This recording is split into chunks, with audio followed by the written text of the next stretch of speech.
네, 이번 주는 국회에서 고위공직 후보자 6명에 대한 인사청문회가 잇따라 열리죠. 야권에서 단단히 벼르고 있는 김상곤, 송영무, 조대엽 세 후보자에 대한 검증이 어떻게 진행될지가 관전 포인트인데요.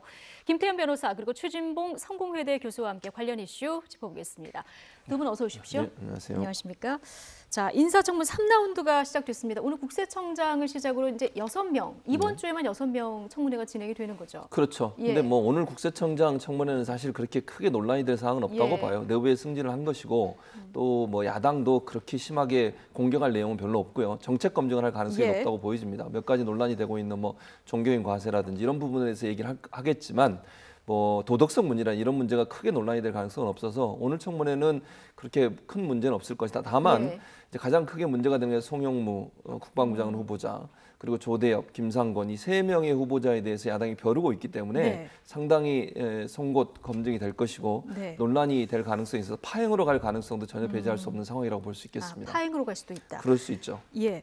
송곳 검증이 될 것이다 얘기를 해주셨는데요. 사실 안경환 후보자 이후 낙마자가 또 나올지 아니면 무사히 모두 청문회를 통과할지 이건 야권에서 또 얼마나 그 준비를 많이 하고 송곳 질문을 하느냐 여기에 따라서도 달려 있을 것 같은데 사실 지난번에는 좀 야당의 칼날이 무뎠다 이런 또 지적이 나오기도 했었거든요. 그때 그 이후에도 많은 분석들이 있었죠. 10년, 예. 9년이군요. 9년 여당 하더니 야당으로서의 어떤 창이 좀 무뎌진 거 아니냐는 그런 예. 부분들, 감각이 떨어진다는 부분들도 있었고 준비를 열심히 하지 않는다. 또 더군다나 이제 강경화 외교부 장관 후보자 청문회 같은 경우에는 워낙 그 당시에 이제 외교통상위원회 특성상 선수가 높은 의원들이 있다 보니까 좀 치열한 준비를 안 한 것 아니냐 그런 이제 얘기들이 많이 나왔는데 이번에 아마 야당 그 자유한국당뿐만 아니라 바른정당, 국민의당까지 상당히 준비를 할 겁니다. 더군다나 이제 송영무 후보자 같은 경우에는 정의당까지 지금 반대하고 있습니다.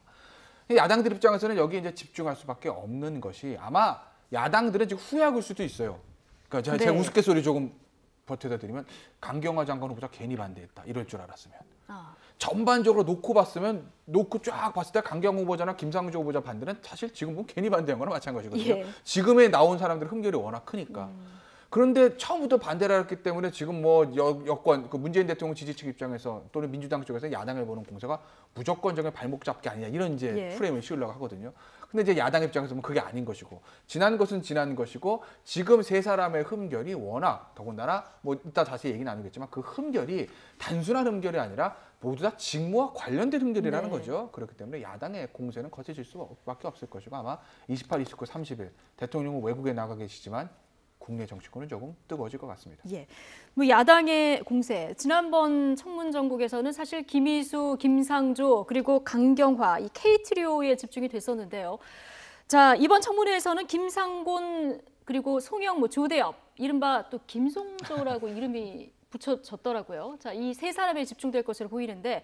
자, 시작도 하기 전에 이미 자진 사퇴하라. 야당의 이런 이야기까지 나왔습니다. 민주당은 정치적 공세다 이렇게 방어를 하고 있는데요. 각 당의 입장 들어보시죠.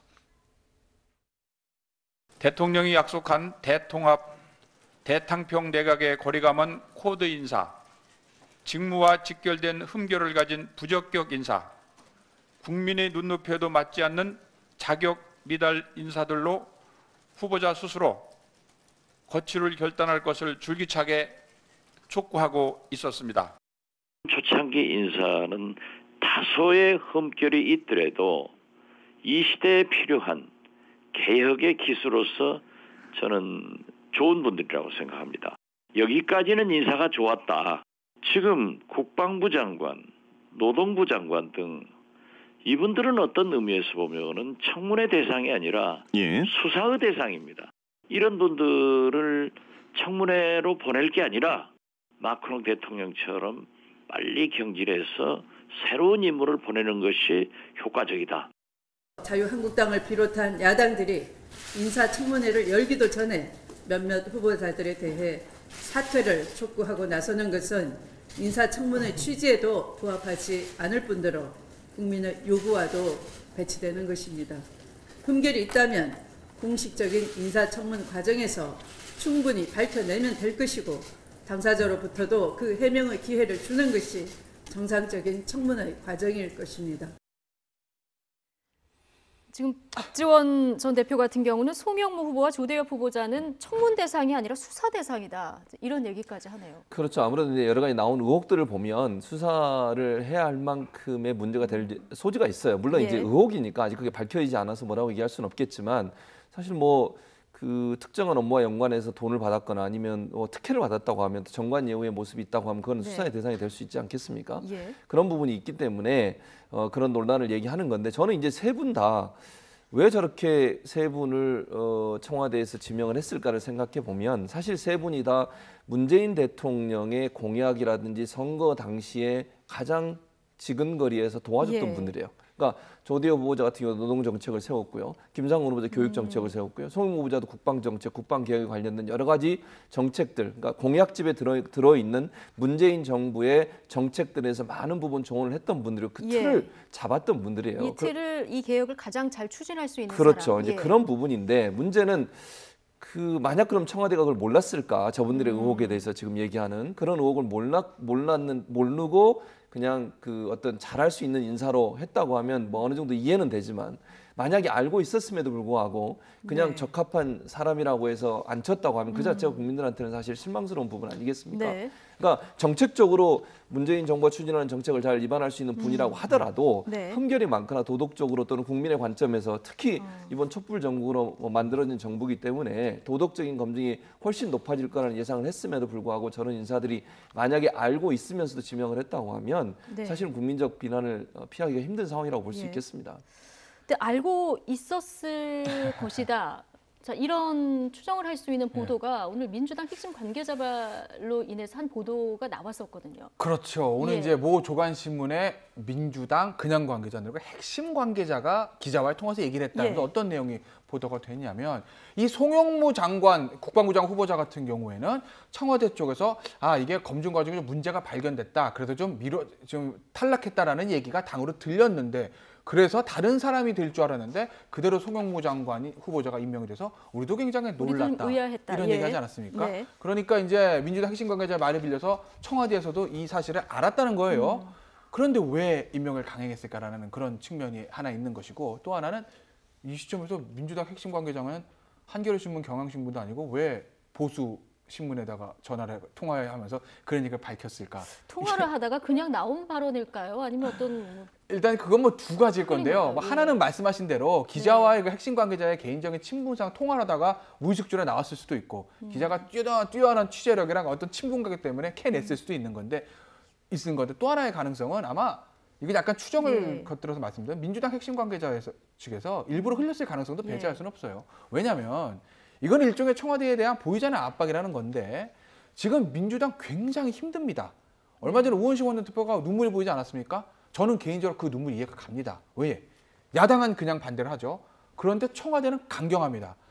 가장 지금 이 정치권, 여소야대, 국회 선진화법도 있는 상황에서 여소야대에서 청와대의 힘이 막강한 이 상태에서의 집권 여당의 지도부라는 건 틈이 없습니다. 운신의 폭이 좁아요. 청와대도 강경, 야당도 강경. 그럼 가운데 껴서 할 수가 없거든요. 그런데 추경, 그다음에 입법들 전부 다 청와대 사항이 아니라 집권 여당이 해야 될 사항입니다.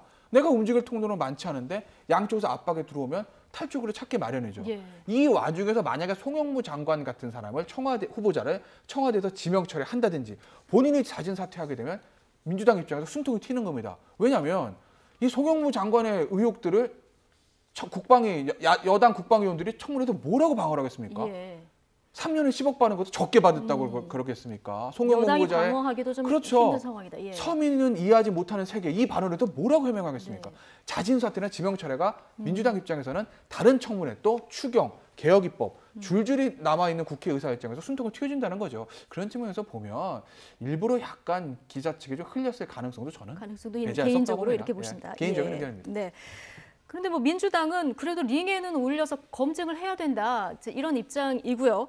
사실 김상조 후보자나 강경화 후보자가 인사청문회에서 이제 검증을 받을 때 예. 사실 의혹이 나왔을 때보다 일부 해명된 부분도 있고 그렇죠. 그 네, 인사청문회 이후에 여론도 이 정도면 임명해도 되겠다. 이렇게 여론이 돌아서기도 했었거든요. 그렇죠. 그래서 예. 아마 이제 여론이 얼마나 더 악화되느냐가 키가 되긴 할 거예요. 예. 그럼에도 불구하고 민주당이나 청와대 입장에서는 지명을 처리할 가능성은 낮다고 보고요. 예. 일단 청문회를 지켜보자는 취지로 갈 거라고 생각이 됩니다. 사실 안 전 법무부 장관 후보자 같은 경우도 계속 밀어붙이려다가 여론이 너무 악화돼서 더 이상 버틸 수 없으니까 본인이 자진 사퇴를 한 상황 아니겠습니까? 그렇기 때문에 이 세 명의 후보자도 일단 청문회까지는 갈 가능성이 있다고 보여집니다.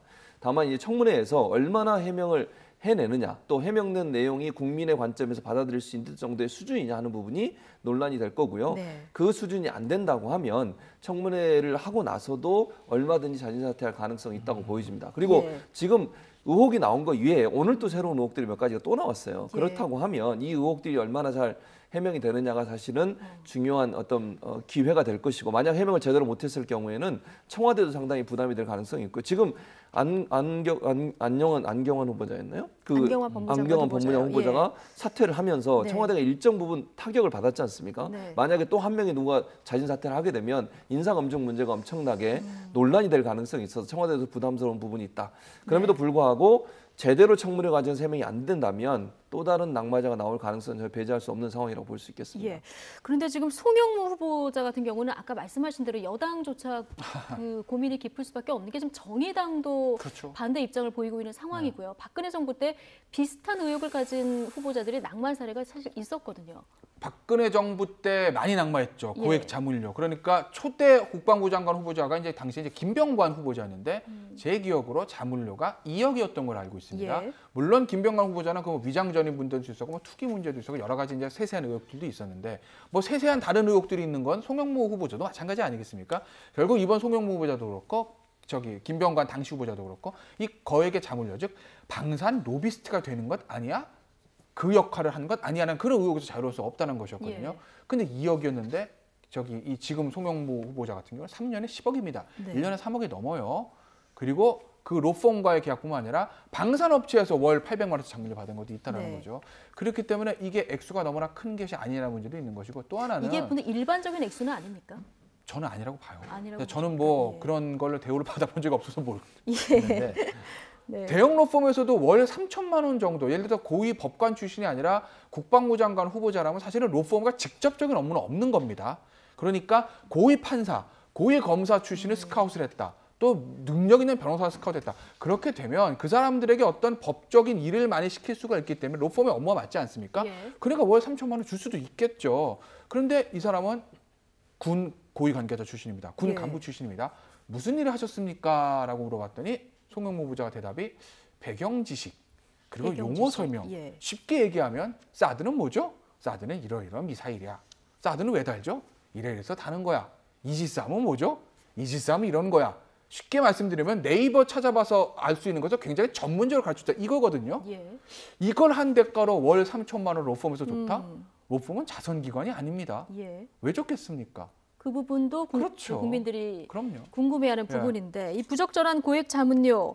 그런데 이제 이 법무부인 율촌인데 율촌과의 이렇게 고액 그 자문료를 받으면서 계약서가 없었다는 거 아니겠습니까? 근데 계약서가 없었는데 여기에 대해서 기자들이 물으니까 일반인들이 이해하기 어려운 세계가 있다 이렇게 발언을 했거든요. 근데 예. 아까 말씀하셨지만 이 일반인들이 이해하기 어려운 이 어려운 세계는 어떤 겁니까? 정말 일반인이 어려운 세계죠. 아, 예. 배경 지식하고 용어 가르쳐주고 한 달에 3천만 원씩 받았다고 하면 어느 일반인이 이해하겠습니까? 일반인뿐만 아니라 솔직히 말씀드리면 민주당 국방위 위원들도 이해 못할 겁니다. 예. 만약에 제가 자유한국당이나 바른정당 또는 뭐 국민의당 소속된 국방위 위원이라고 하면 더불어민주당 의원들 물을 거예요. 의원님 예. 혹시 이해하십니까 이거? 이해한다고 대답할 사람은 없을 거거든요. 뭐 계약서의 문제에 대해서는 뭐 로펌에서 뭐 작성을 원하지 않았다 이렇게 얘기를 하는데 글쎄요 모르겠습니다. 이 계약서가 필요한 이유는 두 사람 사이의 약속 때문이기도 하지만 사후의 비용 처리에 관한 그 증명 자료거든요. 예. 로펌은 명백하게 법인세도 납부해야 되고 연말에다 세금 문제가 있는데 우리가 누구한테 인건비로 얼마를 지출했다는 것을 증빙하기 위해서는 그 계약서가 있어야 되는 것이 맞죠. 나중에 예를 들어서 국세청에서 세무조 나와가지고 당신 이 로펌 율촌 말이야 이 송영무 씨한테 3년에 10억 줬는데 진짜 준 거 맞아?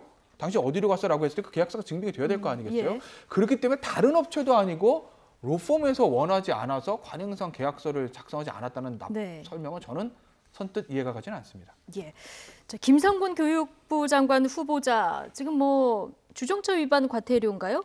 예. 이거 안내서 차량이 압류된 적이 있다 이런 의혹도 나왔는데 사실 이것보다 지금 더 문제가 교육부 장관인데 논문을 표절했다. 그리고 쓴 편수가 너무 적다. 이 부분하고요. 또 사회부 총리 아니겠습니까? 그렇죠. 지금 이념 논란에도 휩싸였어요. 그렇죠. 그러니까 물론 이제 개인적으로 그분이 갖고 있는 이념에 대해서 뭐라고 얘기할 수는 없을 것 예. 같고요. 뭐 누구나 이념의 자유가 사상과 이념의 자유가 있으니까. 다만 사회부총리로서 양쪽 진보든 보수든 양쪽을 다 아우러야 되고 국가의 어떤 중요한 정책을 입안해야 되고 이념이나 이데올로기나 교육에 관련된 정책을 입안해야 될 분이 편향된 시각을 갖고 있지 않냐 하는 부분에 대한 논란인데 예. 저는 이제 이 부분은 그분이 원래 갖고 있었던 성향이나 이념 자체를 부인할 수는 없는 거잖아요. 그러니까 그거는 인정을 하되 본인이 이건 분명하게 밝혀야 될 것 같아요. 예. 만약에 본인이 교육부 장관이나 사회부총리가 되면 그런 이념적인 편향성을 절대로 하지 않겠다고 하는 부분에 약속은 분명히 있어야 한다고 생각을 예. 합니다. 그분이 아주 오래전부터 갖고 있었던 이념 자체를 지금 와서 바꾸라 이렇게 얘기하는 건 상당히 부적절하다고 보고요. 다만 이제 그분이 논문 표절의 문제는 예. 지난번 교육부총리 후보자 이번에 이제 증인으로까지 나온다고 하시는데 그분을 낙마시킬 때 사실은 이분이 가장 앞장서서 김상곤 후보자 가장 앞장서서 그 문제를 집중적으로 문제를 제기했던 분이거든요. 예, 그래서 이번에 김병준 전 교육부 총리가 증인으로 채택이 됐어요. 됐죠. 예, 그리고 그분이 나와서 증언을 하겠다고 그랬고. 예. 그러면 이제 반대 적과 방패가 바뀌는 거 아니겠습니까? 예. 공격과 방패가 바뀌게 되는 것인데 그렇게 되면 본인이 뭐라고 대답할까? 사실은 좀 궁금해요. 예. 본인이 그렇게 논문 표절한 거에서 신랄하게 비판을 하셨는데 이제는 본인이 당하는 상황이 됐을 때 과연 어떻게 변명을 하실까? 또 해명을 하실까 하는 예. 부분에 좀 걱정이 되고 또 한 가지는 이제 논문을 많이 안 쓰셨는데 뭐 일반적인 걸 제가 말씀을 드릴게요. 뭐 이분이 많이 안 쓴 걸 제가 비판하고 뭐 그럴 생각은 없고요.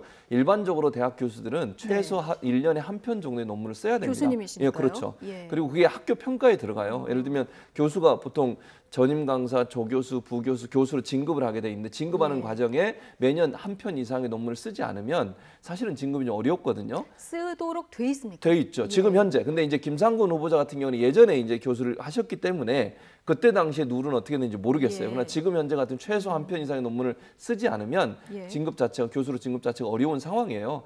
그래서 이례적으로 논문 편수가 적은 건 맞습니다. 그거는 네. 교수들이 아무리 안 써도 1년에 한 편 정도는 써요. 그러니까 그분이 지금까지 쓴 게 뭐 3편이다 이러면 그건 통상적으로 교수들이 논문 쓰는 편수에 비해서는 적은 건 맞습니다. 너무 적다. 예. 예. 근데 이런 의혹이 계속 터져 나올수록 지금 조국 민정수석으로 칼끝이 향하는 그런 상황 아니겠습니까? 인사검증의 책임자니까 예. 그렇죠. 물론 얼마 전에 그 인사위원회를 실제로 관할하는 임종석 비서실장이 민정수석 책임 아니고 내가 다 책임질 거야. 내 문제가 내가 잘못이야 이렇게 얘기를 했지만 그건 임종석 비서실장이 일종의 부하 직원인 조국 민정수석을 감싸기 위한 저는 그런 정치적인 워딩이라고 보고 비서실장은 책임질 문제는 아니죠. 이 세세한 검증을 비서실장 어떻게 알겠어요. 예. 민정수석 검증에서 올라오는 자료를 보고 판단할 뿐 아니겠습니까. 조국 민정수석의 책임이 문제가 될 수밖에 없는데 그런데 이런 측면들이 있습니다. 이게 어떻게 보면 조국 민정수석보다 더 윗선의 어떤 조금 그런 것들을 제기할 수밖에 없는 것이 예. 만약에 이게 문재인 정부에서는 어찌했는지 모르겠지만 박근혜 전 정부, 뭐 이명박 전 정부, 노무현 전 정부에서도 항상 있었던 일이라고 하는데 인사를 위해서 단수로 찍어서 내려오면요 민정에서 방법이 없습니다. 예를 들어서 여러 후보자들 중에서 이 5명을 검증해봐라고 해서 5명을 이렇게 해가지고 올리면은 상관이 없는데 단수로 우리 이제 VIP라고 하지 않습니까? 제가 뭐 문재인 정부 이렇게 했다는 건 아닙니다. 전 정부에도 그런 얘기들이 좀 있었어요. VIP가 이 사람으로 하세요. 해서 딱 찍어서 내려오면 안에 민정이나 인사에서 방법이 없습니다. 대통령 찍어서 내고 어떻게 반대를 합니까? 정권 초기에 혹시 그런 문제가 있었던 것은 아닌가라는 제가 이제 의문을 좀 예. 제기하나 보는 것이고 이번에 이제 세 사람의 문제가 뭐가 있냐면 제가 아까 말씀드렸더니 직무 관련에 관한 문제, 교육부총리인데 논문이다. 그 다음에 노동부 장관 후보자인데 임금 체불이다. 그리고 국방부 장관 후보자인데 방산비 그 커넥션이 얽혀 있다. 이런 문제들뿐만 아니라 업무 또 하나는 연관성이요? 업무 연관성이 예. 있는 거고 또 하나는 일종 이제 야당에서 코드 인사 얘기하지 않습니까? 청와대에서는 뭐 아니라고 하겠지만 어쨌든 저 문재인 대통령과 개인적으로나 업무적으로 가까운 사람들은 맞습니다. 예. 그런 사람들을 각 장관이 임명했기 때문에 코드 인사 얘기가 나오는 거예요. 저는 코드 인사 자체가 잘못됐다고 보지는 않습니다. 예. 대통령의 통치 철학을 위해서 본인과 코드가 맞는 사람들은 내각에 포진시켜서 이를 드라이브를 거는 거 장점 분명히 있습니다. 네. 물론 뭐 탕평이 아닌 단점이 있지만 저는 그것 코드 인사 자체를 나무라고 싶지는 않은데 코드 인사가 비판을 받는 측면은 어디냐면 첫째는 능력이 없는 사람 앉혔을 때 둘째는 문제가 발생됐을 때 그 코드를 가위로 싹둑 잘라낼 수 있느냐 아니면 끝까지 부여잡고 있느냐 이 문제거든요. 그러니까 이 세 사람을 문재인 대통령이 임명한 게 문제가 아니라 임명 이후에 청문 과정 또는 언론 검증 과정에서 이렇게 직무 관련과 관련된 많은 문제가 생겨났을 때 그것을 읍창마속식적으로 딱 잘라내면 코드 인사의 비판을 안 받을 건데 네. 그게 아니라 끝까지 부여잡고 있으면 야 저거 정말 코드니까 저런 것 아니야? 예. 라는 오해까지도 불러일으킬 수 있다. 예. 그러니 다른 인선보다는 이 세 사람의 인선에 대해서 청와대가 사후 대책을 더 잘 내놔야 될 것이다. 네. 저는 그렇게 봅니다. 이제 청문회에 걸쳐서 의혹들이 어느 정도 해소되느냐 이걸 보고 이제 청와대가 어떤 판단을 해야 될 수도 있다. 자, 이런 분석을 해주셨는데요. 오늘은 한승희 국세청장 후보자 청문회가 지금 열리고 있는데요. 청문회에 나와서 자, 비선실세 최순실 씨에 대한 세무조사를 진행하고 있다. 자, 이렇게 밝혔는데 이거 직접 들어보시겠습니다. 최순실의 은닉재산에 대한 조사를 진행한 적이 있습니까? 국세청에서? 하고 있습니까 지금? 예, 조사가 진행 중에 있습니다. 중에 있습니까? 예. 현재 페이퍼 컴퍼니가 400개 내지 500개 박정희 전 대통령의 스위스 통치 자금이 흘러온 거 아니냐 이런 의혹까지 제기되고 있는데 최순실 그 해외 은닉재산 추적팀을 지금 구성하고 계셨다 그러셨죠? 해외 은닉재산이 얼마나 되는지 뭐 좀 파악이 된 게 있습니까? 관련된 조치들을 하고 있습니다. 지금 뭐 시중에서는 뭐 8천억, 1조, 10조 원까지 이렇게 이제 얘기들이 되고 있는데요. 일단 최순실 일가의 은닉 재산에 대한 부분의 질문이 굉장히 많았고요. 지금 철저히 추적하겠다 이런 입장을 좀 보이고 있는 거죠. 그렇죠. 예. 왜냐하면 이제 국민들의 분노가 사실 크잖아요. 그러니까 최순실이 지금까지 잘못된 방법으로 돈을 뭐 착복을 하든 아니면 기업들로부터 돈을 뺏어내든 뭐 이런 방법들을 통해서 돈을 축적을 해서 네. 지금 만약에 저 사람이 최순실이 나중에 나와서 또는 떵떵거리고 살 수 있는 상황 또는 딸이 지금 구속되지 않은 상태에서 만약에 계속 그 돈을 쓰면서 편하게 살 수 있는 상황이 된다고 하면 국민들이 과연 그걸 납득할 수 있겠습니까? 네. 그래서 그런 부분에 있어서 지난번에 전두환 추징법을 만들었듯이 최순실이 갖고 있는 재산에서 철저하게 조사하고 또 좀 말에 예전에 그 전달된 말에 의하면 덴마크나 독일에 있는 재산들을 다 팔아가지고 없다고 지금 정유라가 얘기하고 있는 상황 아니겠습니까? 그러면 지금 있는 재산들도 처분할 가능성도 있고 다른 사람한테 넘겨줄 가능성도 있다고 봐요. 본인 명의로 돼 있는 것을 측근이나 다른 사람들 넘겨줘서 자기 재산을 계속 보호하고 있을 가능성이 있기 때문에 국세청이나 정부 기관들이 저런 부분들을 좀 잘 찾아내서 네. 미래 재산을 좀 팔지 못하도록 압류를 걸고 만약에 재판이 끝나고 나서 판결이 나면 그 재산들을 국고로 다시 환수할 수 있는 그런 방안들을 찾아야 국민들의 분노가 사그라들 수 있다고 생각이 됩니다. 지금 현재 최순실이 만약에 숨겨놓은 은닉 재산이 있어서 나중에 그걸 활용한다는 것이 나오게 되면 국민들이 얼마나 국가에 대해서 정부에 대해서 불만이 많겠습니까? 그런 부분 때문에 아마 국세청 입장에서도 은닉 재산들을 찾아내서 그걸 국가로 다시 환수할 수 있는 방안들을 찾는 그런 노력들이 있는 것으로 지금 생각이 됩니다. 예. 자, 뭐 인사청문회도 인사청문회지만 지금 추경도 굉장히 그 어려운 상황인데 뭐 이러다가 추경 굉장히 시기가 중요한데 무산되는 거 아니야? 이런 전망까지 지금 나오고 있는 상황인데요. 민주당은 자유한국당 최선을 다해서 설득을 해보겠지만 끝까지 반대한다면 다른 두 야당과 심의에 착수하겠다. 자, 이런 입장입니다. 자유한국당은 문재인 정부의 추경 예산안에 대해서 좌파 포퓰리즘이다. 이렇게 맹 비난했는데요. 우원식 원내대표에 이어서 정우택 원내대표의 말까지 직접 확인해 보시죠. 자유한국당에 대해 마지막까지 설득하는 노력을 하겠으나 그 노력마저 거부한다면 국민의당, 바른정당 두 야당들이라도 이번 주부터 추경 심사에 나서야 할 것입니다. 야당들이 이대로 추경을 더 미룬다면 지난주에는 제가 울분을 토했지만 이제부터 본격적으로 국민들의 절망과 분노의 목소리가 터져 나올 것입니다. 우리 그리스와 이 베네수엘라 같이 그 좌파 파퓰리즘 정권이 어떤 결과를 갖고 왔는지 우리가 잘 알고 있습니다. 지금 세금으로 공무원 수를 늘리고 소위 말하는 일회성 알바 추경을 편성을 해서 그것으로 공공일자리를 통해서 국민을 지금 현혹하고 있습니다. 이것이 실행이 됐을 때 앞으로 국가의 재정에 미치는 부담, 또 미래 세대에 대한 부담에 대한 정확한 얘기가 없이 앞으로 이루어질 추경에 대해서 단맛으로 추경을 짜는 것이다. 이것이 대표적인 저는 포퓰리즘이다 이렇게 생각을 합니다. 자, 지금 새 정부의 지금 추경안이 포퓰리즘적인 면이 있다 이런 얘기를 하고 있는데, 자, 저 얘기를 추경 심의에 들어가서 하면 안 됩니다. 바로 그 부분인 거죠. 예. 제가 아마 지난주에 그런 말씀 드렸을 거예요. 자유한국당의 문제는 메시지 자체의 문제가 아니라 메시지를 전달하는 방식과 메신저 자체의 문제가 있다는 말씀 드리지 않았습니까? 예. 똑같은 겁니다. 보수 정당으로서 지금 문재인 대통령의 추경 반대할 수 있습니다. 야, 일자리를 기업을 통해서 만들어줘 왜 세금을 투입해가지고 공무원을 늘리냐? 그거 그리스 되는 거 아니야? 충분히 보수 정당으로서 제기할 수 있는 문제예요. 그걸 저렇게 심의도 안 하고 전달할 것이 아니라 야당의 권한이 뭐가 있죠? 107석을 가지고 있는 야당을 할 수 있는 게 뭐가 있죠? 국회에 들어가서 심의를 해가면서 그것을 정책적으로 반대를 해야, 그래야 국민들도 보고 아, 자유한국당 얘기도 일리가 있네 판단을 하지. 들어가지도 않고 당사에서 카메라 앞에 나와서 판넬 두고 저렇게 해봐야 실제로 정치가 반영도 안 될 뿐만 아니라 국민으로 하여금 야, 자유한국당의 말이 맞네 틀리네 가기도 전에 야, 저기는 발목부터 잡는구나 이 이미지밖에 줄 수가 없거든요. 그렇기 때문에 저건 전략상 굉장히 잘못된 전략을 보고, 또 하나는 하나만 더 말씀드리면 지금 우원식 원내대표가 그 얘기했습니다. 국민의당과 바른정당으로 데리고 우리 같이 심의하겠다. 이게요, 어느 정도 실현이 될지 모르겠지만 자유한국당으로서 굉장히 무서운 얘기입니다. 일종의 이건 이제 갈라치기 전법이라고 그러거든요. 자유한국당 몇 석이죠? 107석입니다. 배제한다고 칩시다. 나머지가 있으면 더불어민주당은 국회 선진화법 돌파합니다. 정의당 굉장히 강하게 긴밀하게 연결되어 있습니다. 국민의당 호남을 지지비반으로 하고 있기 때문에 웬만하면 협조를 할 겁니다. 바른정당, 자유한국당은 다른 합리적인 보수의 목소리를 보여줘야 됩니다. 그렇다고 보면 자유한국당처럼 무조건적인 반대는 못하거든요. 그러면 더불어민주당 입장에서 보면 최후의 경우에 자유한국당 배제하고 국민의당, 정의당, 국민의당, 바른정당 이 갈라치기 전법으로 새 정당 순서대로 같이 포섭을 해서 뚫고 나가게 되면 국회 선진화법 돌파합니다.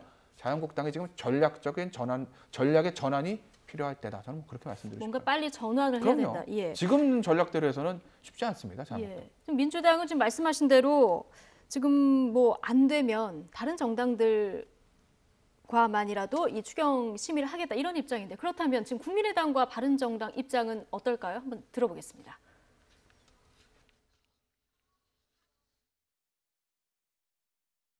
자유한국당은 째짠 정치를 그만두고 민생과 국익을 위한 국회 정상의 통큰 결단을 내려주시기 바랍니다. 탄핵 화풀이, 대선 분풀이 그만하고 통큰 정치로 하답해주기 바랍니다. 아울러 5당 체제라는 황금 분할 구도를 적극 이용하지 못하는 민주당의 무능과 무전략이 매우 아쉽습니다. 사실 파행에 이르게 된 내용을 따져보면 정치가 이래도 될까 싶은 의문이 들 정도로 어찌 보면 사소한 일들입니다. 7월 임시국회를 열 것이냐 말 것이냐, 합의문에 7월 중 하는 말을 넣을 것이냐 말 것이냐가 문제였습니다. 더불어민주당은 추경은 계속해서 논의한다를 넣자 그랬고, 자유한국당은 추경을 계속해서 논의한다는 말 자체를 빼자 그랬습니다. 이 두 가지가 합의를 깰 정도로 중요한 사안은 저희들은 아니라고 보고 있습니다. 지금 자유한국당과 민주당이 정말 뭐 중요한 것도 아닌 사소한 거 가지고 힘겨루기를 하고 있다는 양당의 입장은 그런 것 같습니다. 그렇죠. 그리고 이제 두 당이 이전에 밝혔던 내용을 보면은 일단 추경 심의를 하겠다고 그랬어요. 본인들은 들어가겠다고 약속을 했거든요. 들어가서 김태현 변호사 얘기했듯이 적절하지 않은 부분은 문제를 지적하고 그 삭감을 하고 이러면 되는 거 아니겠습니까? 지금 자유한국당이 갖고 있는 저 자세가 국민들로부터 엄청난 비난을 받을 수가 후폭풍을 맞을 수가 있어요.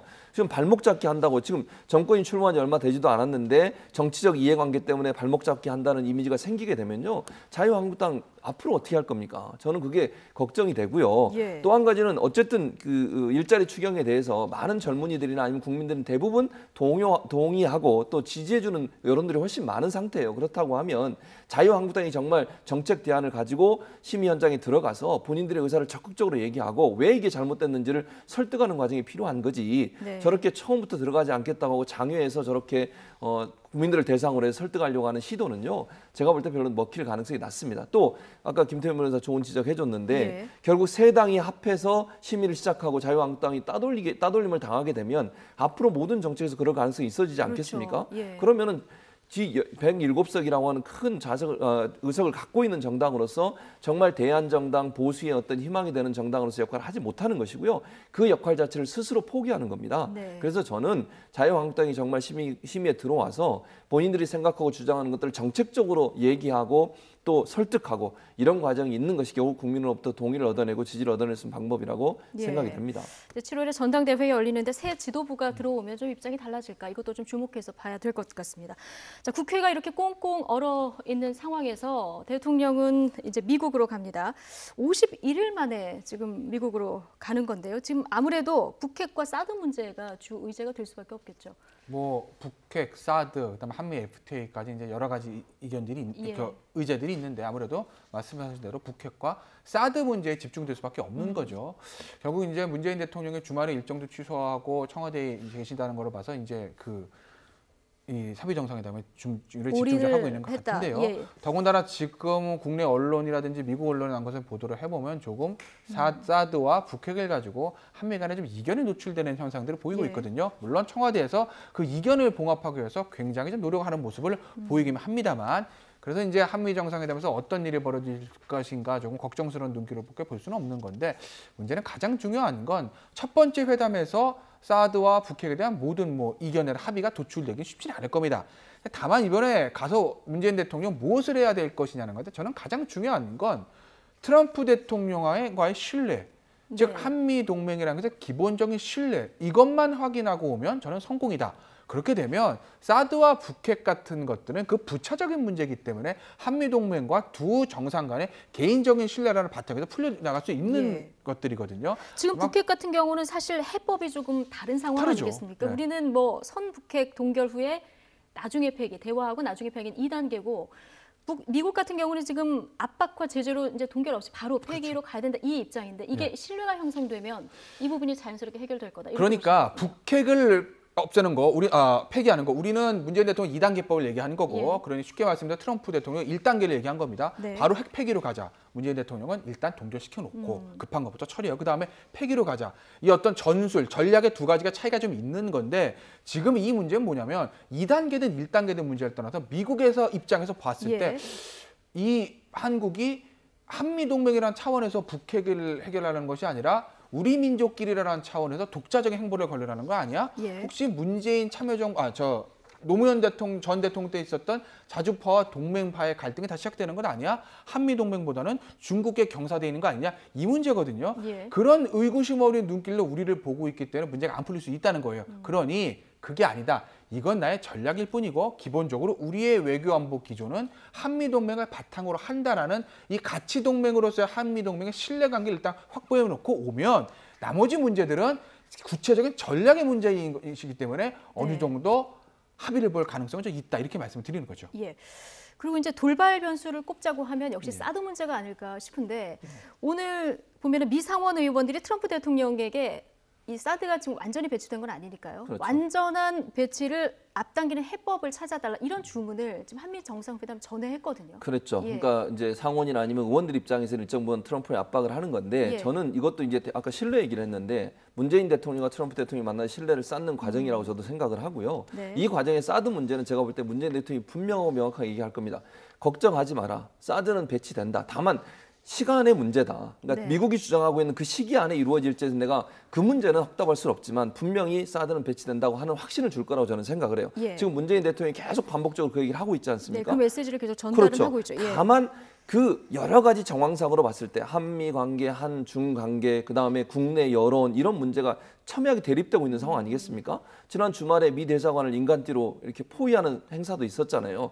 그런 국내 여론의 분열 이런 여러 가지 고려를 했을 때는 절차적 정당성이 반드시 필요하다. 그건 미국도 동의할 거라고 문재인 대통령이 얘기할 거예요. 왜냐하면 미국도 환경영향평가를 반드시 거쳐서 괌에 사드를 배치하도록 했거든요. 본인들도 거의 1년 이상 걸렸어요. 환경영향평가 하는데. 그러면 그 예를 들어서 우리 한국도 이 절차를 반드시 거쳐야 된다. 그 부분에 대해서 트럼프 대통령이 좀 양해를 해달라고 얘기를 할 거라고 생각하고 엊그제 이제 문재인 대통령이 그 얘기를 했지 않습니까? 원래 합의에는 올해는 한 기만 들어오고 나머지는 내년까지 네. 들어오기로 돼 있다. 이 얘기를 한 것도 저는 원래 합의 내용이 이렇기 때문에 늦어지는 게 아니다라고 트럼프에게 미리 사전에 얘기할 거라고 생각이 된다는 거죠. 그러니까 네. 한미 간에 이미 합의 내용이 이렇게 된 거기 때문에 지금 환경영향평가에서 1년이 늦어진다 하더라도 원래 합의 내용과는 별 차이가 없습니다라고 하는 부분을 트럼프 대통령에게 충분히 설명할 걸로 생각이 네. 됩니다. 그러면 트럼프 대통령이 저는 받아들일 거라고 보거든요. 그래서 이게 문제는 신뢰가 있으면 예. 뭐 사드를 뭐 다시 반환하거나 배치를 철회하거나 이런 일은 없다고 하는 큰 틀에서의 합의가 또는 신뢰가 있게 되면 네. 나머지 디테일한 부분들은 서로의 입장을 존중해서 네. 충분히 이해가 가능한 선에서 합의가 될 것으로 그렇게 생각이 네. 됩니다. 예, 한미 정상회담 문재인 대통령의 국제 무대 데뷔전이기도 한데요. 또 강경화 외교부 장관의 어떤 그 시험대가 그렇죠. 되기도 합니다. 어제 6.25 기념일에 미군 부대를 방문했는데 이게 강경화 장관이 직접 낸 아이디어라고 하더라고요. 예, 뭐 그렇게 알려져 있습니다. 예. 미 2사단을 방문했죠. 얼마 전 2사단 같은 경우에서는 그 의정부에서 콘서트를 하느니 마느니 가지고 좀 네. 문제도 있었던 그런 사단 아니겠습니까? 효순이 미선의 사건이 있었던 예. 사단이기도 하고요. 우리에게는 정말 고마움과 아픔이 이제 공존하는 그런 사단인데 일단 강경화 외교부 장관이 2사단을 장관으로서 방문해서 거기서 한미동맹을 강조하고 더군다나 문재인 대통령과 미국의 인연도 강조한 거 아니겠습니까? 그렇죠. 흥남철수 얘기를 하면서 흥남철수 때 문재인 대통령의 부모님이 우리 남쪽으로 예. 내려오셨다. 그러니까 미국에 없었으면 지금의 문재인 대통령도 그렇죠. 없었다. 이 얘기를 예. 지금 강조. 그 얘기를 강조하는 예. 거죠. 개인적인 인연들을 강조하는 겁니다. 아마 문재인 대통령이 한미 정상회담에서 트럼프 대통령과의 정상회담 하기 전에 이제 가벼운 얘기들 하지 않습니까? 개인적 인연들을 강조하는 아마 이 얘기를 할 가능성도 있다는 거죠. 나는 그래서 너희의 혜택을 받은 사람이다. 이런 얘기를 하면서 한미 동맹을 강화하려는 그런 움직임. 그래서 아마 어제 강경화 장관의 어떤 그런 제2사단에 방문했던 행보, 거기서 내는 메시지들, 그리고 탱크를 타고 이제 장병들과 어울렸던 그런 것들은 메시지라든지 화면이라든지 굉장히 적절했던 외교 행위였다고 저는 봅니다. 예. 자, 이제 한미 정상회담 정말 코앞인데요. 또 어떤 뉴스들이 나올지 이제 벌써부터 관심인데 과거에 한미 정상회담에서는 백악관에서 뭐 두 사람만 만나서 산책을 하는 경우도 있었고요. 골프 카트를 함께 타고 다니면서 뭐 우정을 다지기도 했었는데요. 역대 대통령들의 첫 한미 정상회담 풍경이 어땠는지 정리를 해보겠습니다. 차현주 앵커가 전해드립니다. 한미 정상회담장 밖에서의 정상들의 모습이 어떨지도 관심이 쏠리고 있습니다. 그런 모습 자체가 정상들의 관계를 보여주기 때문인데요. 역대 첫 한미 정상회담 풍경은 어땠을까요? 먼저 박근혜 전 대통령은 2013년 첫 한미 정상회담에서 오바마 전 대통령과 통역 없이 단 둘이 10분 동안 백악관 로즈가든을 함께 산책했습니다. 이명박 전 대통령은 2008년 첫 한미 정상회담 때 미국 대통령의 공식 별장인 캠프 데이비드에서 부시 전 대통령과 만났는데요. 이 전 대통령이 골프카트를 이렇게 직접 운전하면서 친분을 과시하기도 했습니다. 노무현 전 대통령 역시 2003년 부시 전 대통령과의 정상회담 때 부시 전 대통령의 안내를 받으면서 백악관을 관람했습니다. 대체로 분위기가 화기애애하죠. 이번 문재인 대통령과 트럼프 대통령의 회담에는 백악관 환영 만찬이 포함되어 있습니다. 트럼프 대통령 취임 이후 백악관에서 환영 만찬을 하는 외국 정상은 문 대통령이 처음입니다. 애초 트럼프 대통령 소유의 마라라고 리조트에 갈 거라는 관측도 나왔었는데 그곳에는 안 갑니다. 리조트가 있는 플로리다가 지금 너무 덥고 습해서 8월 말까지 문을 닫았다고 합니다. 두 정상 간 호칭도 어떻게 할지 관심인데요. 2001년 3월 정상회담 때 조지 부시 전 대통령이 김대중 전 대통령을 향해서는 디스맨이라고 불렀습니다. 이 양반, 이 인사 이 정도로 해석되는 표현이어서 논란을 낳았죠. 2003년 5월 정상회담 때는 부시 전 대통령이 노 전 대통령을 향해서 이지맨이라고 불렀습니다.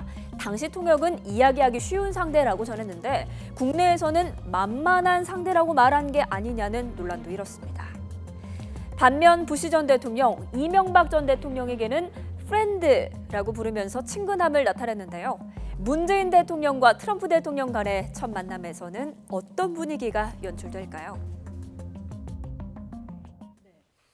자, 트럼프 미국 대통령이 취임하고 나서 지금 정상회담을 32번 했다고 하는데 지금 환영 만찬을 하는 건 외국 정상으로서는 처음 그러니까 백악관 환영회에서는 처음이라는 거죠. 네, 그렇죠. 왜냐하면 예. 정상들이 왔을 때 다른 네. 곳에서 만난 경우도 있었잖아요. 그렇죠. 예를 들면 본인이 갖고 있는 개인 리조트에서 만난 경우도 음. 있었고, 그래서 백악관 내에서 공식 환영 만찬을 한 것은 처음이라고 지금 알려지고 있는데 예. 이제 장소가 백악관이기 때문에 그럴 수도 있고요. 또 이제 문재인 대통령에 대해서 조금 더 예우를 갖추려는 모습을 보여준다고도 생각이 됩니다. 사실 예. 이번 방문이 국빈 방문보다는 실무 협상 방문에 가깝다고 지금 얘기를 하고 있거든요. 실무 협상이라는 게 공식 국빈 방문은 아니지만 아주 구체적으로 필요한 얘기들을 하겠다고 하는 것이니까 그렇지만 예우는 국빈 방문 예우를 하겠다. 그러니까 두 가지를 함께 이루겠다는 거 아니겠습니까? 그러니까 예우 차원에서는 국빈 방문으로 예우를 하지만 실제 얘기하는 내용들은 실무적인 얘기를 하겠다는 거예요. 그러니까 예. 의례적이거나 아니면 그냥 대통령으로 취임했으니까 한번 오셔서 서로 왔다 갔다 하는 그런 의례적인 만남이 아니라 실제 필요한 얘기들을 구체적으로 하겠다는 게 실무 협상의 예. 실무회담이라고 하는 의미로 붙여졌지만 청와대 발표에 따르면 예우는 국빈으로 하겠다. 그래서 아마 백악관에 최초로 환영 만찬을 열어서 대통령에 대한 예우, 우리나라 대통령에 대한 예우를 할 것으로 보여지고요. 왜냐하면 지금 현재 생각해 보세요. 미국 입장에서 북한이 아주 골치 아픈 나라입니다. 그리고 북한과 관련해서 중국도 중요하지만 우리나라도 중요한 역할을 할 수 있지 않겠습니까? 예. 그러니까 미국에서는 북한의 미사일 또는 핵 개발 이 문제를 어떻게든지 막아야 되는 상황이고 그렇다고 하면 중국 플러스 우리나라의 협조가 반드시 필요한 상황이에요. 그러니까 우리나라를 그냥 뭐 이렇게 아무렇게나 생각할 수 없는 상황이라는 네. 상황. 그래서 결국 문재인 대통령에 대해서 예우를 갖추고 실무적인 얘기를 많이 할 수 있는 그런 회담으로 갈 가능성이 높다. 네. 이렇게 생각이 됩니다. 예. 그리고 또 호칭은 뭐라고 할지 이 부분도 좀 관심입니다. 그런데 또 하나 관심이요. 문재인 대통령, 트럼프 대통령하고 첫 대면에서 자, 악수. 자, 악수부터 좀 전략을 잘 짜야 될 것 같습니다. 트럼프 대통령이 악수할 때 좀 뭔가 기선제압하려는 듯한 이런 모습을 그동안 많이 보여왔었는데 저희 화면에 있으면 좀 보여주실까요? 네, 일단 아베 총리, 그 일본 총리하고 악수를 하는 장면에서 저희가 옆에 숫자로 카운트다운을 하고 있죠. 19초. 네, 손을 놔주지 않습니다. 아마 가장 호되게 당했던 인사가 아베 총리 아닐까요? 그렇죠. 좀 보시면요, 아베 총리가요, 약간 당황하면서 손을 좀 빼려고 하거든요. 지금 보면 얼굴, 어이구, 이거 왜 이렇게 이래? 막 이런 표정 아니겠어요? 좀 당황한 거죠. 사실은 저게 정상회담에서는 의전상 굉장히 결례입니다. 악수를 좀 꽉 잡는 것은 대개 이제 악수를 그렇게 하라고 얘기들을 하는데. 근데 저렇게 하면 기선제압이 될까요? 트럼프는 그렇게 생각하는 것 같아요. 그러니까 문제가 뭐냐면 이제 트럼프는요. 우리가 이제 민주화되고 나서 지금 뭐 아버지 부시, 아들 부시, 클린턴, 오바마 다섯 번째 대통령인데 이제까지 있었던 대통령과 전혀 결이 다른 사람이에요. 어디로 튈지 모르는 사업가 출신이기 때문에 우리가 좀 대비를 좀 해야 되는 것이고 그런데 저런 트럼프 대통령도 저기 프랑스 가서 마크롱 더 젊은 마크롱 대통령한테 오히려 호되게 당했다고 하지 않습니까? 네. 예. 그 장면도 저희가 준비가 되어 있는데 한번 화면을 보면서 얘기를 할까요? 네. 마크롱 대통령은 준비를 단단히 한 것 같아요. 그러니까 아베 총리의 그 사례를 보고 열심히 준비를 한 거죠. 인상도 보면요, 입술을 꽉 깨물면서 꽉 잡고 놓아주질 않거든요. 근데 이후 인터뷰에서 이 강렬한 악수가 의도적이었다 이렇게 얘기도 했습니다. 그러니까 기가 죽지 않겠다고 하는 의도를 보여준 거고 트럼프가 저런 형식으로 항상 악수를 하니 본인 입장에서 대비를 해서 그렇게 악수를 한 것이 아닌가 하는 생각이 들고 또 이제 서양에서는 저런 악수들이 결국은 기싸움의 중요한 하나의 어떤 그 뭐랄까요? 보여지는 모습이랄까요? 그런 모습으로 보여지는 우리는 사실 예의를 갖추잖아요. 김태현 작가 얘기했듯이 이제 일본이나 우리나라처럼 이제 아시아 나라들은 가능한 한 상대방을 배려하는 부분이 많은데 물론 뭐 미국도 그렇긴 합니다만 남자들 사이의 악수는 특히 트럼프가 갖고 있는 어떤 이미지 자체가 사업가이기 때문에 사업은 사실 딜을 하는 거 아니겠습니까? 그러면 사업 상대 파트너를 만났을 때 기선제압하는 게 중요하거든요. 그래서 강력한 자기 메시지를 전달하기 위해서 저런 형식으로 본인은 해왔는 게 아닌가 하는 생각이 듭니다. 네, 사실 악수가 여러 가지 설이 있습니다만 내 손에 무기가 없다. 그렇죠. 이런 의미를 가지고 어떻게 보면 굉장히 그 예의가 있는 그런 인사법인데요. 그렇죠. 근데 이제 문재인 대통령도 청와대 고민일 거예요. 한미 정상회담 의제도 힘들고 좀 뭘 해야 얘기할 것도 고르기도 힘든데 악수를 가볍게 해야 될지 세게 해야 될지 이것까지 선택해야 되지 않습니까? 근데 문재인 대통령도 아시겠지만 특전사 출신이고 그렇죠. 등산을 즐겨 하시기 때문에 이렇게 옷을 입으신 것만 봐도 군살이 없어요, 몸에. 그러니까 옷 라인만 봐도 그 정도로 굉장히 좀 튼튼하신 것 같은데 그러니까 정말 그래 트럼프 당신이 힘이 센가 내가 센가 해보자라고 하면 절대 제가 봤을 때 밀릴 것 같지는 않거든요. 특전사 출신의 대통령 악수에 호락호락 기선제압 당하지는 않을 거다. 않을 것 같은데 과연 정말 그렇게 저 마크롱처럼 세게 하실지 아니면 그냥 아베처럼 그냥 가볍게 하실지 그 선택을 어떻게 하실지는 좀 궁금하네요. 네. 청와대는 뭐 이런 것보다는 지금 전략을 그렇죠. 뭐 내용적인 전략을 잘 짜야 된다 이런 입장입니다. 자, 마지막으로 국정농단 얘기를 좀 해보겠습니다. 자, 박 전 대통령 때문에 정신적 손해를 입었다. 자, 민사소송도 지금 시작이 된 거죠? 예, 민사소송이 이제 오늘부터 소장을 접수했다는 예. 얘기는 예전에 보도가 한번 됐었고, 이제 네. 오늘 이제 첫 번째 재판이 시작되는 건데, 소송의 이제 원고들의 주장은 이런 거죠. 박근혜 전 대통령이 국정을 잘 수행해야 될 의무, 국민에 대한 의무가 있는데 네. 그 의무를 위반해서 지금 위법행위를 하는 거 아니냐.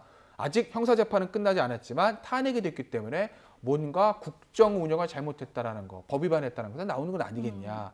그거로 인해서 우리 국민이 정신적인 손해를 입었으니 1인당 50만 원씩 배상을 해라. 예. 아마 첫 번째 소송인단의 원고는 한 5천 명 정도 되는 걸로 알고 5천 명 있는데 정도요? 예, 예. 이런 소송을 지금 제기를 한 겁니다. 오늘 이거는 재판에. 박근혜 전 대통령 개인에게 그렇죠. 박 전 대통령 개인 예. 피고 아마 박근혜 이렇게 돼 있을 겁니다. 그렇군요. 자, 이 소송은 지금 노무현 전 대통령의 사위죠. 예. 곽상원 변호사가 맡았다고 하는데요. 한번 들어보시겠습니다. 헌법재판소에서는 대통령의 범죄 행위가 형사법정에서 인정되지 않아도 대통령을 파면시킬 만한 헌법 및 법률 위반 행위가 있다고 인정을 했습니다. 마찬가지로 민사법원에서도 대통령의 범죄 행위가 확정되지 않아도 손해배상의 기초가 되는 위법 행위를 인정할 수 있는 것입니다. 박근혜 대통령의 경우에는 정치성을 띈 행위도 아니고 개인적인 불법 행위도 아니고 직무를 이용한 범죄 행위라는 거지 않습니까? 그렇다면 직무의 상대방인 국민에게 손해배상 책임을 져야 하는 것입니다. 지금 뭐 헌법재판소에서도 대통령의 범죄 행위가 뭐 형사법정에서 인정되지 않아도 파면이 되지 않았습니까? 그렇죠. 이거와 마찬가지로 지금 민사소송도 형사재판과 무관하게 그렇죠. 이렇게 뭐 소송을 할 수 있고 예. 또 당연히 유죄를 이끌어낼 수 있다 이런 주장을 하고 그렇죠. 있는 그러니까 김태 변호사 나중에 더 자세히 예. 설명하겠지만 제가 알고 있는 기본적인 상식을 얘기하면 형사소송에서 저도 민사소송에서 얼마든지 손해배상을 받을 수 있거든요. 그러니까 네. 형사소송에서는 특별히 검사가 지목한 죄명과 맞지 않으면 무죄 판결이 날 수는 있지만 네. 그럼에도 불구하고 민사소송에서 손해배상을 받아내는 경우는 흔히 있습니다. 그래서 아마 그런 차원에서 곽 변호사는 민사소송 같은 경우는 다른 차원으로 접근해야 되기 때문에 예. 형사소송의 재판이 안 끝났다 하더라도 민사상으로 손해배상 청구를 할 수 있지 않겠냐 하는 그런 주장을 하는 것으로 보여집니다. 손해배상을 받을 가능성이 있습니까? 첫 번째 재판 아직 예. 재판이 시작이 오늘 첫 번째 오늘 재판에서 첫 저한테 너무 재판인데요. 어려운 질문을 주셨는데 두 가지의 쟁점은 하나는 이제 곽상원 변호사가 아까 이제 설명을 했지만 하나는 이제 박근혜 전 대통령이 형사 재판을 안 끝냈는데 지금 위법 행위가 잘못한 거 쉽게 얘기하면요 불법 행위가 확인이 되는 것이냐? 전 이건 확인됐다고 봅니다. 예. 형사 재판이 진행이 되고 있지만 어쨌든 탄핵 재판에서 직무와 관련된 헌법 또는 법률 위반을 확인했기 때문에 그거는 제가 봤을 때 문제는 없어 보여요. 근데 문제는 뭐냐면 정치인입니다. 대통령도. 정치인이 뭔가 직무를 잘못해서 법을 위반했을 때 유권자에게 배상할 의무가 있느냐 이 부분이거든요. 이게 더 중요한 건데 네. 그 부분에 대해서는 뭐 글쎄 박근혜 전 대통령의 변호사를 누가 할지 모르겠으나 이 부분에 대해서 재판부의 고심은 좀 깊을 것 같다. 네. 근데 제가 아는 이제 뭐 다른 정치적인 논란을 다 빼고 제가 아는 저의 리걸 마인드로서는 저는 배상받기 쉽지는 않을 거예요. 왜냐하면 기본적으로 이제 국회의원도 마찬가지인데 국회의원들이 이제 우리 권리를 국민의 권리를 국회의원에게 위임했다고 하지 않습니까?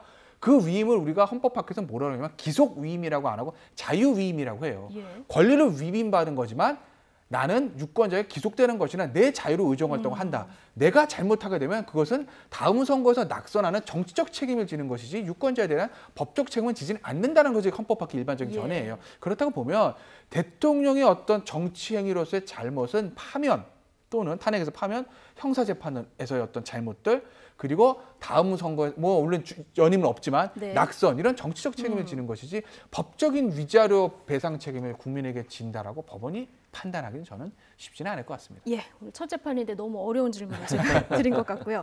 자, 오늘 박근혜 전 대통령 그리고 최순실 씨 국정농단 재판이 또 있었는데 지금 오늘 최지성 전 미래전략실장 그리고 장충기 전 미래전략실 차장 그리고 황성수 전 삼성전자 전무가 법정에 소환됐는데 나오긴 했는데 증인으로 나오긴 했는데 지금 진술을 거부를 했거든요. 이 부분은 뭐 본인이 진술을 거부하려면 할 수 있는 겁니까? 이게 이미 예상이 됐었어요. 왜냐하면 예전에 그 승마협회장을 지냈던 그 삼성전자 박상진 사장이요. 며칠 전에 지난주인가요 나와가지고 증언 거부했습니다. 이유는 단 한 가지. 내가 지금 기소돼 재판받고 있기 때문에 내 재판에 영향을 미칠 수도 있을 것 같아서 못하겠습니다라고 얘기를 한 거예요. 최지성 실장이라든지 저 장충기 차장 같은 또 똑같은 얘기를 한 거고요. 그래서 그렇게 뭐 증언 거부권에 대해서 그 적합한지에 대해서 오늘 재판부가 이제 판단하겠다라고 했는데 향후에 저는 증언 거부를 할 수 있다고 봅니다. 이제 형사소송법만 놓고 보면 본인의 재판과 관련이 돼 있기 때문에 문제는 이 사람들이 이렇게 증언 거부를 했을 때 과연 박근혜 전 대통령 재판에서 실체 진실을 발견할 수 있느냐 이것이 문제인데 좀 무리는 없을 것 같아요. 왜냐하면 이 재판은 기본적으로 박근혜 전 대통령과 이재용 부회장 사이 뇌물 문제거든요. 이재용 부회장의 재판이 이제 앞서가고 있어요. 굉장히 진행이 많이 됐습니다. 재판부는 다르지만 중앙지법 내부에서 현실상 이재용 부회장의 재판 결과를 차용해서 쓸 수밖에 없을 것이다. 그렇다고 보면 이 박근혜 전 대통령 재판부에 와서 그 삼성 관계자를 증언을 거부했다 하더라도 본인 재판에서 진술한 게 있으니 그 진술의 공판 재서를 가져다 쓸 수도 있을 것이고 그리고 이재용 부회장의 재판의 결론이 어느 정도 진행이 돼가고 있기 때문에 그것과 결론을 연동시킨다고 보면 실제적 진실을 발견하는 데는 저는 무리는 없을 거라고 봅니다. 물론 그 사람들에 대한 비난은 변론을 하더라도요. 근데 이재용 부회장 모레 증인으로 나오는데 역시 뭐 입을 열지 않을 가능성이 크겠군요. 뭐 그럴 가능성도 있죠. 본인에게 불리한 증언은 안 하겠죠. 그런데 이제 문제는 아까 말씀하신 것처럼 이게 논의로 하는 그 부분이 저는 더 크다고 봐요. 삼성이 책임 있는 기업이라고 하면 이 문제의 실체를 밝히기 위해서 국민이 궁금해하는 부분들을 알려줘야 돼요. 저렇게 입을 닫고 물론 본인의 방어권 차원에서 하는 걸 뭐라고 얘기할 수는 없겠습니다만 정말 삼성이 새롭게 국민적 지지를 받고 글로벌한 기업으로 다시 태어나기 위해서는 국민들에게 솔직하게 얘기하고 사과하고 맞는 처벌을 받고 그리고 나서 새롭게 태어나는 것이 맞다고 봅니다. 저렇게 증언 거부하는 모습을 보고 국민들이 얼마나 가슴이 타겠습니까? 네, 법적으로는 모르겠으나 국민 감정에는 좀 반하는 것이다. 네, 이런 얘기를 해주셨습니다. 자, 두 분 얘기는 오늘 여기까지 듣겠습니다. 김태현 변호사 그리고 최진봉 성공회대 교수와 함께했습니다. 고맙습니다.